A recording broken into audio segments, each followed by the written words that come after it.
दैवी दंड विधान और हमारे आचरण। इस विश्व का संचालक एक गुप्त शक्ति द्वारा हो रहा है। उत्थान और पतन नियति के एक सुनिश्चित क्रम और दैवी योजना के अनुसार होते हैं।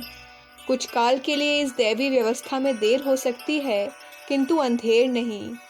देखा जाता है कि बड़े बड़े राज्य, बड़े संगठन, परिवार इत्यादि जब तक नीति और न्याय का पक्ष लेते हैं, सत्य और विवेक का पालन करते हैं, तब तक फलते फूलते रहते हैं।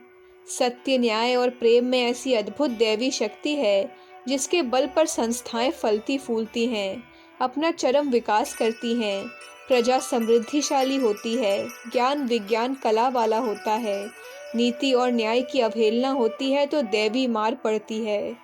ईश्वर की ओर से सजा मिलती है, जिससे संतुलन फिर पूर्ण हो जाता है। फिर धर्म, नीति, सत्य और विवेक का राज्य हो जाता है। रावण एक विवेकी विद्वान ब्राह्मण था। वर्षों तपस्या की, पर दर्प ने उसे पथ भ्रष्ट कर दिया। इंद्रियां, लोलुपता ने उसकी नीति ज्ञान को भुला दिया। वासनाओं के तूफान से वह विचलित हो उठा। स्वार्थ और अंधकार ने उसे अंधा कर दिया। वह मनमानी करता रह गया, यहाँ तक कि दैवी विधान को हस्तक्षेप करना पड़ा और दैवी मार के बाद फिर संतुलन स्थापित हो गया। समुद्र की तरह ऊपर संसार में तूफान रह सकता है, पर गहराई में वह अचल, अविचल और निश्चल दैवी नियम अपनी पूरी शक्ति से काम करता रहता है। परमात्मा की शक्ति और प्रेरणा से संसार में जो शुभ और हितकारी है, सत्य पर आधारित है, वही स्थायी है, वही होगा। इसी प्रकार कंस पर दैवी मार पड़ी थी और असत्य पथगामी हिरण्यकश्यपु को पछताना पड़ा था। जिस परम सत्ता से सारा लोक, हमारा समाज चलता है, शरीर में सत्य और विवेक का राज्य होता है, उसी सर्वज्ञ, पूर्ण, व्यवस्थित, सर्वव्यापक, सर्वसमर्थ परमात्मा की दैवी मार से जीवन की गतिविधि ठीक हो जाती है। सत्य, न्याय, प्रेम और विवेक अपना कार्य करने लगते हैं। मनुष्य चाहे समाज की दृष्टि से बचकर चुपचाप कोई पाप कर डाले, जंगल में छिपकर किसी की हत्या कर डाले, रात के घनघोर अंधकार में पाप कर ले, लेकिन सर्वव्यापक परमात्मा को दिन रात, भीतर बाहर, सब ओर देखने वाली असंख्य दृष्टियों से नहीं बच सकता। घर बार, जंगल, समुद्र, आकाश, व्यवहार, व्यापार, सर्वत्र ईश्वर ही ईश्वर है। आपकी अलग कोई सत्ता नहीं है, आप स्वयं ही अपने अंदर परमात्मा को बसाए हुए हैं। मेरी ही उन्नति हो, दूसरे यूं ही पड़े रहें, मुझे अर्थ लाभ हो, दूसरे गरीबी में पड़े सड़ते रहें, यह नीति त्रुटिपूर्ण है।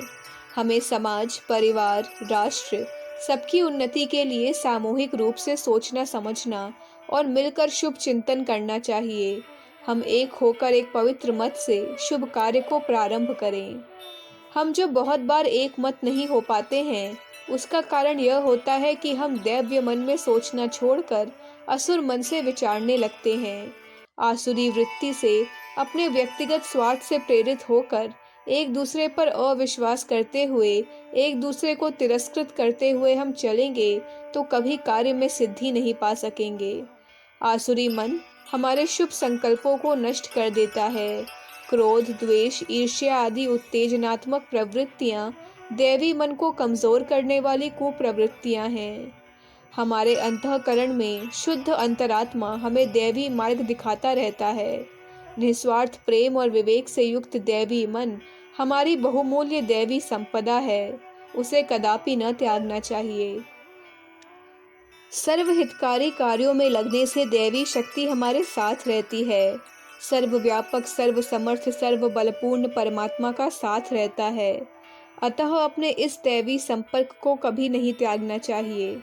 अथर्ववेद में कहा गया है, समजानाम है मनसः संचिकित्वा मायुष्महि मनसा देव्येन मा घोषः उत्सतुः बहुले विधीहते मेषु पप्तत इंद्रस्य अहन्यागते। अर्थात हम मन द्वारा मिलकर विचारें और सोचना समझना मिलकर करें। देव मन से कभी वियुक्त न होवे, बिछुड़े नहीं। अंधकार आ जाने पर या विशाल द्यावा पृथ्वी से टूटने पर भी हमारे अंदर हाहाकार के शब्द ना उठें, और दिन आ जाने पर अनुकूल स्थिति पा जाने पर ईश्वरीय मार हम पर न पड़े। उक्त शब्दों में हमें जीवन के लिए एक बड़ी उपयोगी बात बताई गई है। भयंकर कठिनाई पड़ने पर भी हमें अपना शुद्ध बुद्ध दैव्य मन नहीं त्यागना चाहिए।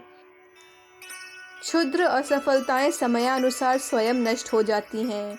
कहा गया है कि यदि महादारुण प्रलय की रात्रि भी आ जावे और यह विशाल पृथ्वी नष्ट भी होने लगे, फिर भी हमें दैव्य मन से विचलित नहीं होना चाहिए। ईश्वरीय न्याय देर सबेर अवश्य होगा, यह सदा ध्यान रखना चाहिए। संभव है जल्दी आपको अपने लक्ष्य की सिद्धि प्राप्त न हो, किंतु अटल निष्ठा से सतपथ पर लगे रहना चाहिए। रात्रि के बाद दिन आते हैं। काले काले भयंकर बादल बरसने के बाद पुनः स्वच्छ नीला आकाश दिखाई देने लगता है। सूर्य की निर्मल किरणें फूटती हैं। इसी प्रकार कठोर स्थिति के बाद सुखद स्थिति आ जाती है और उसके साथ ही और अनुकूल अवस्था आ जाती है। लेकिन जो दैवाज्ञा की अवहेलना कर झूठ, कपट, भ्रष्टाचार, लूटमार, चोरी, डकैती, अनैतिक कर्मों द्वारा भगवान को धोखा देने का प्रयत्न करते हैं, वे बाद में पछताते हैं और अपनी वर्षों की अर्जित पूंजी को भी खो बैठते हैं। एक उदाहरण लीजिए। एक 50 वर्षीय सेठ को विवाह की सूझी। सबने समझाया कि अब तो सांसारिक जीवन से मुक्त होना चाहिए और इंद्रिय जन्य सुखों से निवृत्त होना चाहिए, किंतु वे न माने। धन का अटूट भंडार उनके पास था। उसके लोभ में उन्हें एक नारी मिल गई। कुछ वर्ष बीते, उनके बच्चे उत्पन्न हुए। नारी दुष्चरित्रा निकली। उसकी अपकीर्ति फैलती गई। अन्य व्यक्तियों से होने वाले अनैतिक संबंध प्रकट हो गए। इसी मानसिक दुख में सेठ जी स्वर्गवासी हुए। उस नारी के संसर्ग में धन के लोभ से आने वाले व्यक्तियों ने धीरे धीरे सारा माल हड़प लिया। आज उस स्त्री के कई पुत्र और कन्याएं अपना सब कुछ बेच दाने दाने को मोहताज हो रहे हैं। दैवी मार उस पूरे परिवार पर ऐसी पड़ी कि सब नष्ट हो गया।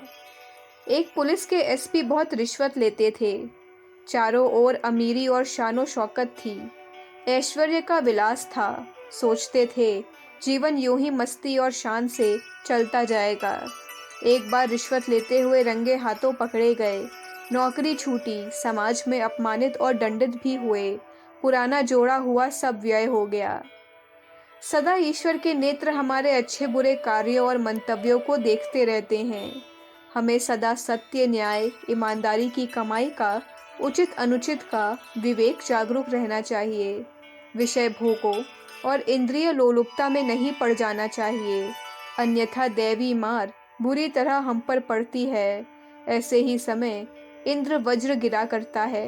बड़े बड़े साम्राज्य जो अपने बड़े शत्रुओं के आक्रमणों को सह जाते हैं, ईश्वरीय मार से परास्त होकर मिट्टी में मिल जाते हैं। आपके अंदर जो दैवी मन है, जो सत और असत, विवेक अविवेक का अंतर बतलाता है, उसे जगाए रखना चाहिए।